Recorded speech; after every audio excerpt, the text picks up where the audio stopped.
Greetings! Welcome to the devlog for Alpha 3 of Update 76 of Hot Dogs, Horseshoes, and Hand Grenades. We're going to start off, as always, with a quick sound check. Make sure speakers aren't up too high.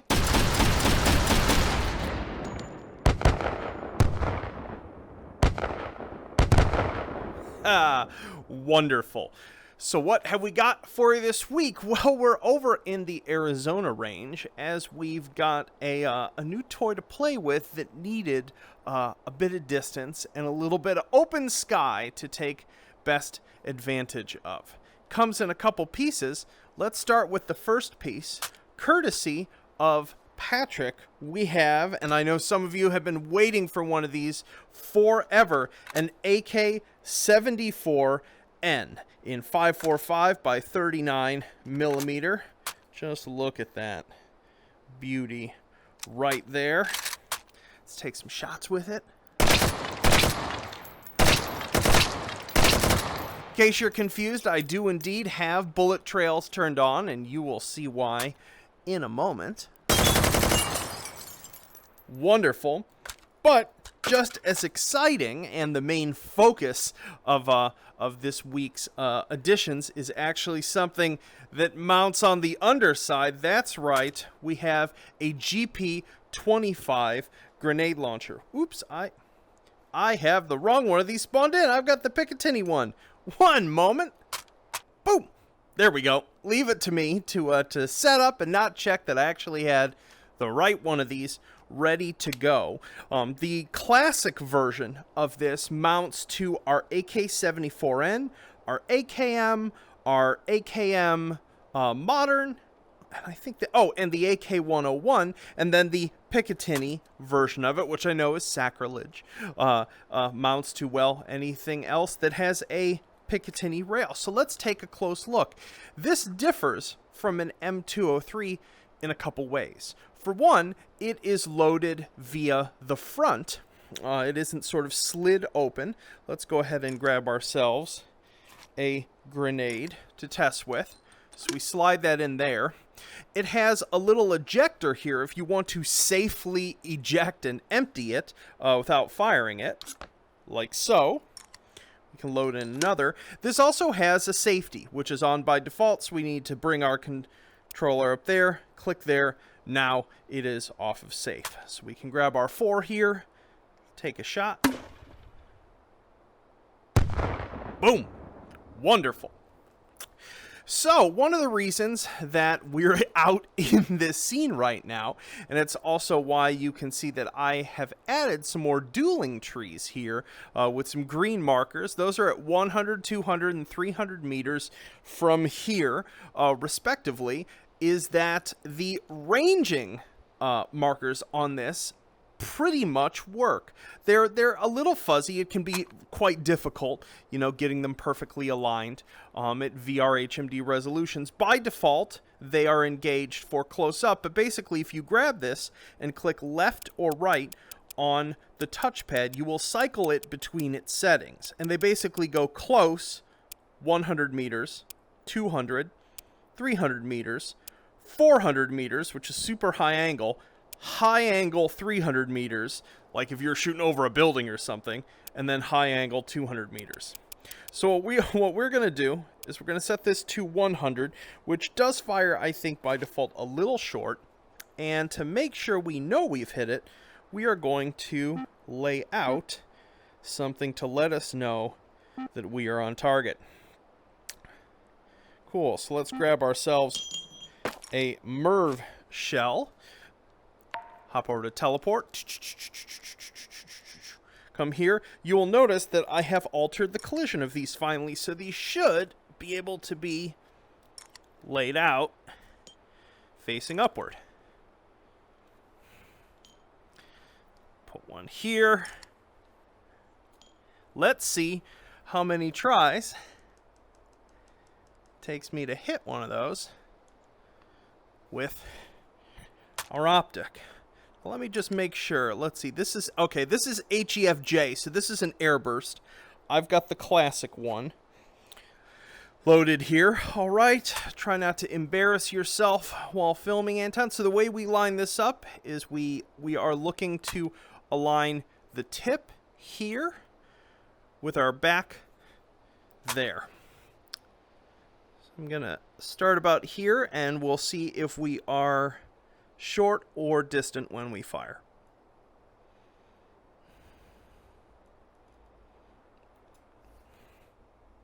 And are we actually loaded? No, we were not. I'm a doofus. Oop, we are short and to the right. Let's try that again. Let's aim a little higher. Oh, a little distant that time. Hopefully we didn't actually blow the shells off the surface. Let's check with our fixed PSO. You know what? I think I might have... Yeah, it looks like I accidentally knocked them off. So let's reset those real quick. Looks like I was close enough with the hit to set these off physics-wise, but not close enough to cause them to explode.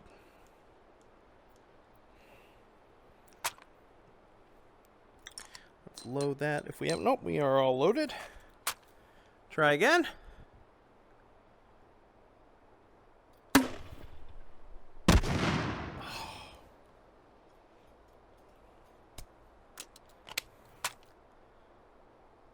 They're still there.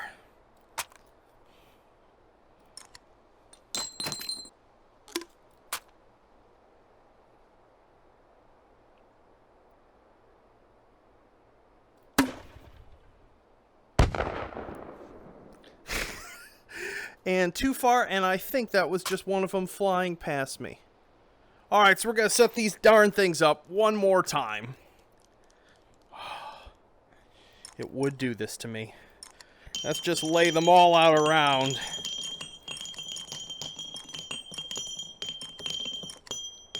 There!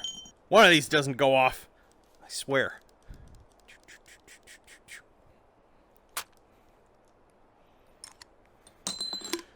Da-da-da-da-da-da.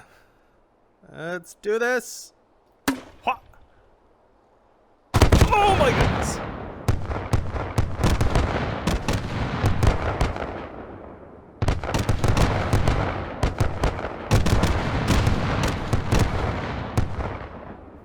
Perfect.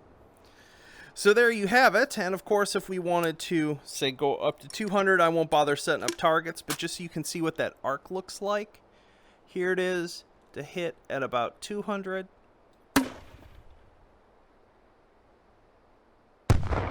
That looks like that was, yeah, pretty on target. Here it is at 3.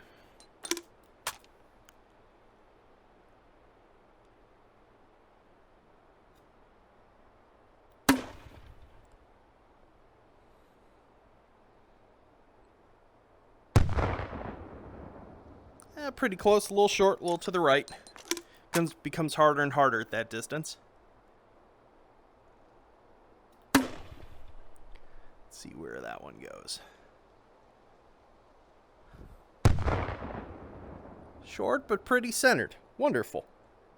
So yeah, and obviously, as I said, this can go high angle, so if we wanted to, granted, it becomes much harder to stabilize the platform here, and our bullet trail is going to go away, actually, before this even lands. But this is technically, all the way at this angle, is also for about 200 meters as well. That's going to go up. Bullet trail is going to go away.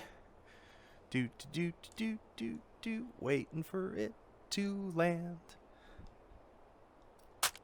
Boom. A little far to the right, but about the right distance. To go with this as well, for those of you who want the standalone 40mm caseless experience, courtesy of Stefan, who actually did the grenade models as well, we have a standalone with these flip-up sights. This is the RGM-40. Such a weird looking little piece. And these ranging markers, I'm still figuring them out. They're give or take, each one is about 50 meters. But because it's really hard to get reference for exactly what these should be, because you always see these from the side, they're a little more hand wavy, but I've been practicing getting them about right. Basically, go up one tick for each 50 meters and then aim a little high, from what I can tell. Boom. Beautiful. 1, 2, 3, 4. And aim a little high. Beautiful. So there you have it. There is our 40 millimeter caseless grenade goodness. AK74. Oh, and you might have noticed that the magnification on this PSO is finally correct. I don't know how I messed this up. This was set to like 15x, where it should be 4x. So significantly more usable now. So wonderful. Show those melons. What you got? Cool. Let's jump out of VR now and talk about some community news and some other really important things about this alpha in particular. Yo! So we're out of VR, so we've got a couple things to talk about. There is some other important stuff in this alpha that you all should be aware of, and I need your help with some stuff. We've got some Meat Fortress related community news and a little hardware thing that I wanted to talk about. So let's do the update stuff first. So in addition to the new toys that I gave you folks to play with, there is a really major change in this alpha that is part of a process where I have been trying to make the initial asynchronous load for the game more reliable. And this involved sort of splitting apart some of the asset bundles into a slightly larger number of them. And for this week, I want to do a test and get some info back from you folks on a really as wide of a swath of hardware as humanly possible. Basically what it is I'm no longer preloading one gigantic bundle that has most of the firearms and attachments in it. It mainly just has critical assets, but the bundles that contain firearms have been broken up a little more, and so asynchronous loading should be a little smoother for those, hopefully. So what I would love you folks to do who are using this alpha, this is alpha 3, is basically to load up the game, see how long it takes when you like get to the starting podium as quickly as possible, see how long it takes for it to hit 100% for you. For a lot of you folks, it'll probably be done by the time you even get up to the podium. But then, even more importantly, I need to know what your play experience is in the modes that load a lot of content during gameplay. And so this is, I want to know how it feels for you to just pull things out of the item spawner. I want to know how take and hold feels, especially at that moment right when a hold ends and the system generates another set of equipment. And I need to know how Return of the Rotwieners feels, especially when you like break open boxes or open up a case and get a weapon. Like if it knocks you out of VR due to asynchronous loading or it just chugs for a bit, I need to know basically what the severity is and how long that severity is. So if you want to help me with this, we're going to put all these in the bug reports category. What I want you to do is to make a post on the bug reports section of the Steam forum. You need to list the things I need to know about your hardware. I need to know what your HMD is, your CPU exactly, how much RAM you have, what your Windows virtual memory or page file settings are, and exactly what type of hard drive you are running the game off of. The more info, the better. This should help give me a sort of a wide sampling of everyone's hardware because the game performs in really radically different ways with like a week-old CPU and a mechanical hard drive versus a newer modern CPU and an SSD. And so I just need the widest swath of data possible from you folks with real systems instead of trying to do synthetic benchmarking of all of this. Cool. So that's thing one with it. Thing two, a couple long-waited fix. For those of you who use arm swinger especially, you should no longer have a situation where if you're arm swinging away like this and you've got a two-handed weapon like this, to have it just like spin around. I pretty much have fixed this, but let me know if I made something worse in the meantime. With it, along with a bunch of other little fixes, especially related to attachments. There's some bugs from this past week that I haven't even gotten to yet that I'm going to have to work on this week. Okay, in terms of community news, I just wanted to mention and give a huge shout out to one of our community members, General Moron, who has been machinima remaking delightful versions of the TF2 Meet the Videos, and just released another one today with a collab that's also collaboration with someone named Stickmations. That is the Meet the Pyro, which of course is probably the most demented of all of them. I'm going to link to it in the description here. Make sure to check it out today. It's absolutely wonderful.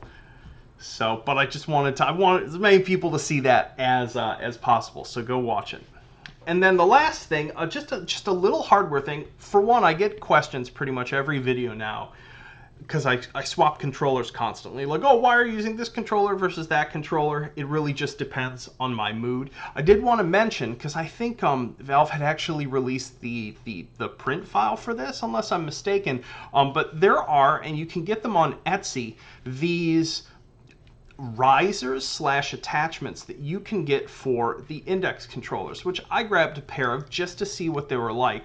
I have really long, thin, I have like a pianist or violinist's fingers.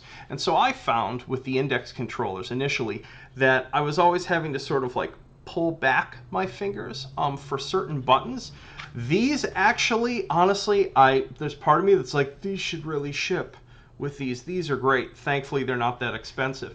That basically just give you a little bit of extra push away space here. And I find that since then, my thumb way more naturally, as I slide it across at full extension instead of arched back like that, reaches everything.